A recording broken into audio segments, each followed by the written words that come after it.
So it's 2.2. We'll just do that. Live at peace with all people as much as possible. The Bible talks about leaving our offering and going and making amends. Do you guys remember the signal that we talked about? Like, I don't know, 2 months ago? About this, you know about the signal because you got healed. That was so good. Such an amazing relationship got healed. I won't go too far into it. It'll be on YouTube. You can watch it. It's talking about radiating a signal, and it's way too deep for me to go into right now. So Matthew 5:23 and 25. So if you're presenting a sacrifice at the altar in the temple, and you suddenly remember that someone has something against you, leave your sacrifice there at the altar. Go and be reconciled to that person. Then come and offer your sacrifice to God. When you are on the way to court with your adversary, settle your differences quickly. Otherwise, your accuser may hand you over to the judge, who will hand you over to an officer, and then you will be thrown into prison. And if that happens, you will surely won't go free again until you have paid the last penny. What's he saying? The longer you hold on to a grudge, the more it's going to cost you. When you are on your way to court with your adversary, settle your differences quickly. Otherwise, your accuser may hand you over to the judge, who will hand you over to an officer, and you'll be thrown into prison. If that happens, you surely won't be free again until you have paid the last penny.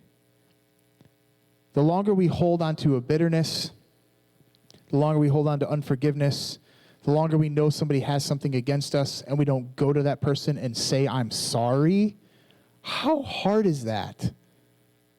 To own your mess, be a man, because I can speak to the men, and go up to somebody and say, hey man, you know what? I was wrong.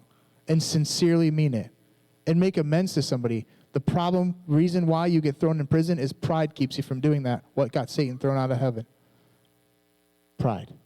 I will be like the Most High God. I will be exalted above him. All this worship's going to come to me. Boom. Like a bolt of lightning thrown out with a third of the angels. Pride comes before the fall. If a man thinks he stand, take heed lest he fall. There's a whole portion of understanding in this humility and character to where we need to be able to own when we're wrong. It's part of the removing of the plank and quickly making amends. Not waiting, and I don't know how they're going to think, and what are they going to say, and how are they going to treat me, and are they going to say that they forgive me? Does that matter? Does it matter if they say, oh, I've been waiting for you to say I'm sorry, I forgive you, everything's cool? Just because you say you're sorry doesn't mean that everything is going to be fine. What it does mean is that you're obeying what God has asked you to do. And maybe it's not just words. Sometimes we have to be a living amends. Sometimes we've hurt people for a long time. That's when he's saying, the longer you hold a grudge, the more it'll cost you. And if you're thrown into prison, you'll surely won't go free again until you have paid the last penny. Sometimes an apology comes with a cost.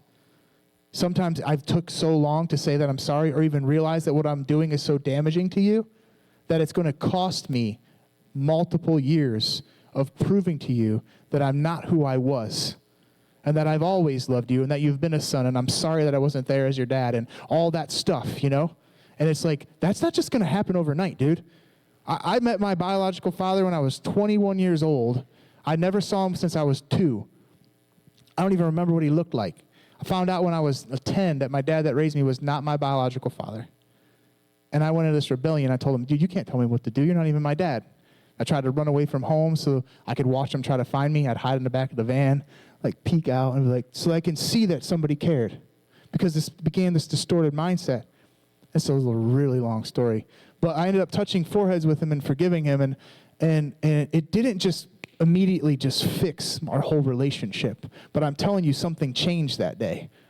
This man who I said if I ever met him, I was going to break his legs for what he did to my mom. This man who I said, there was like this whole deep anger seated thing that I had going on. But when I touched foreheads with him, I forgave him. All right, I'm going to tell you the story real fast. Then I'm going to close. I'll shut up and I'm going to go because it's 8:45, okay?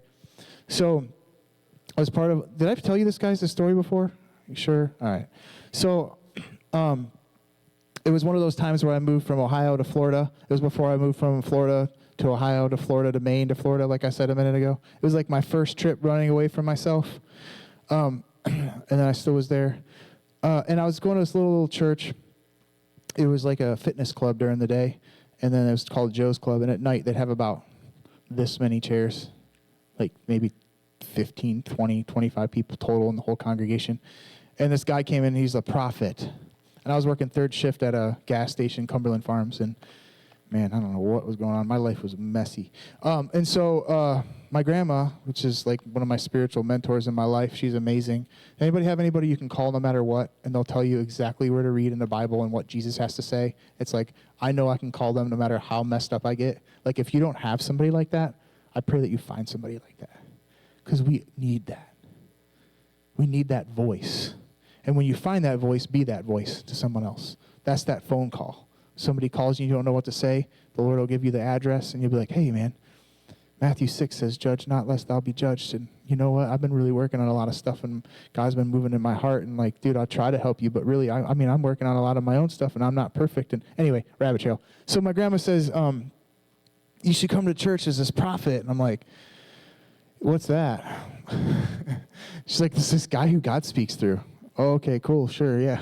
God speaks to him. I bet he just wants some money or something, right? So I go, and I'm sitting there, and I'm in the like third row back, and like I got to go to Cumberland Farms and go to work at 10 o'clock p.m., and it's like 9:20 or something. I'm like, I got to go to work. Like, this guy's he's prophesying over these people. This is old. He's got a tape. You guys know what that is? Cassette.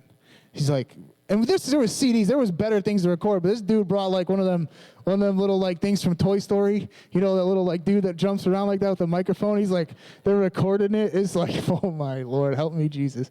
And so like they come and get me and they sit me up in the front so I can get prophesied over before I have to go to work.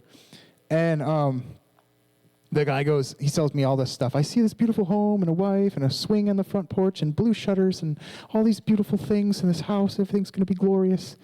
But you have a resentment in your heart towards a father figure. I'm like, I'm still waiting for that house, by the way. And I'm like, what is that? Yeah, I think you're right. So there can be opposition in our way that's keeping us from entering into God's perfect will. And one of those things that was in my character was unforgiveness and bitterness towards a father figure. So I said, Steve, which is my dad who raised me since I was 2, I said, I'll forgive Steve. Lord, maybe he treated me differently than my other brothers and sisters because I'm not really his kid, and maybe he made me do extra chores and didn't love me the way he loved them, and I forgive him for never giving me the best Christmas gifts and all that comparison stuff that I started doing after I was 10 and found out he wasn't my dad, blah, blah, blah. I worked through the whole thing, right? And my brother graduated high school that June, and so my grandmother, who I was living with, the one who brought me to the church, went up north to celebrate my brother's graduation, and I stayed. And this is when MySpace was around. I'm telling you guys how old I am now. This is bad. So like MySpace is around, and I get this message on MySpace, and it's like, hey, it's your dad. I found you. I really would like to talk to you. And like for everything I heard, my dad was illiterate. Like he didn't even graduate high school. Like he can't read or write. And I'm like, yeah, sure, dude. Like if you're my dad, then what's my first, middle, last name? Where was I born? Boom, boom, boom. He put it Lakeland, Florida, spelled it all out. And I'm like, so I said it. I'm like, but I thought you couldn't read or write, dude. And she's like, yeah, this is Darlene, it's his wife. He's telling me what to say. So legit. So if that's true, then everything else my mom told me about him must be true. And so I wasn't so sure that I wanted to meet him. But I agreed. And he came down, blah, blah, blah. We went fishing. I met my half-sister. She caught a fish. Great stuff, cool stuff. Pictures from Disney when I was a little kid, riding stuff, blah, blah, blah, cross, this and that, gift, necklace. He comes to church the next morning, okay?